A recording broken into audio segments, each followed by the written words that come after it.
You and your twin brother were adopted by different families.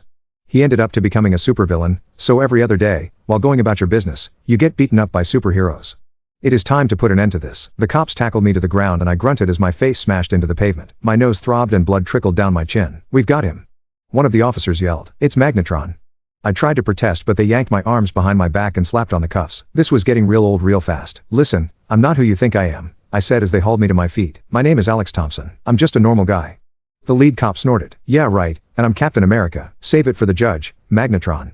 They shoved me into the back of a squad car and slammed the door. I sighed and leaned my head against the window. This was the third time this month I'd been mistaken for my idiot brother. Sure, we were identical twins, but you'd think the lack of a cheesy supervillain costume would be a dead giveaway. At the station, they photographed and fingerprinted me before tossing me in a holding cell. I sat on the metal bench and waited for the inevitable. A few hours later, a detective came to get me. All right Magnetron, let's go, he said, unlocking the cell. I stood up. Again, not Magnetron. I'm his twin brother.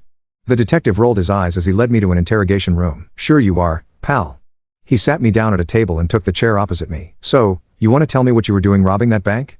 I wasn't robbing any bank, I said. I was walking home from work when your guys jumped me. Uh-huh.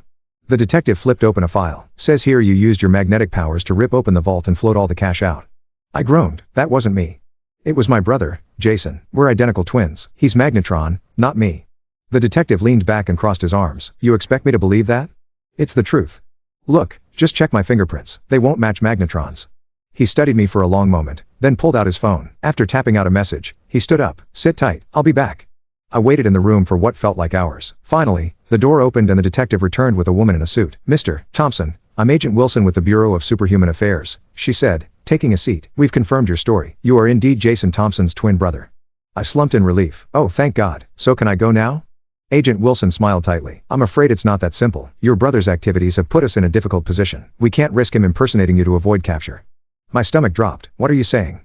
For the time being, we're placing you in protective custody, she said, for your own safety, and to prevent any potential collaboration with Magnetron. I jumped to my feet. What? You can't do that. I haven't done anything wrong. I'm sorry, Mr. Thompson, but we don't have a choice, Agent Wilson said. Please don't make this harder than it needs to be.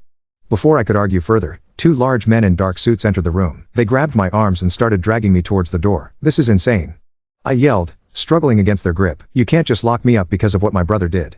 But my protests fell on deaf ears. They hauled me out of the station and shoved me into a black SUV with tinted windows. As we drove away, I slumped in defeat. How the hell had my life come to this? The next few weeks were a blur of bare rooms and endless questions. They kept me isolated, grilling me about Jason's whereabouts and activities. I told them over and over that I hadn't had contact with my brother in years, but they didn't seem to believe me. Finally, after what felt like months, Agent Wilson came to see me again. We've decided to release you, Mr. Thompson, she said, but there are conditions. I sat up straighter. What kind of conditions? You'll be under constant surveillance, no contact with anyone from your old life, and you'll need to check in with your handler regularly. It wasn't ideal, but it beat being locked up. Fine, whatever it takes to get out of here. They set me up with a crappy apartment and a mindless data entry job. Every move I made was watched. Every person I talked to was scrutinized. It was maddening, but I told myself it was temporary. Eventually they'd realize I wasn't a threat and leave me alone. But as the weeks dragged on, my frustration grew. This wasn't living, it was existing. And it was all because of Jason. My own brother had ruined my life without even trying. One night, as I lay in bed staring at the ceiling, a crazy idea began to form. If I was going to be treated like a supervillain anyway, why not become one?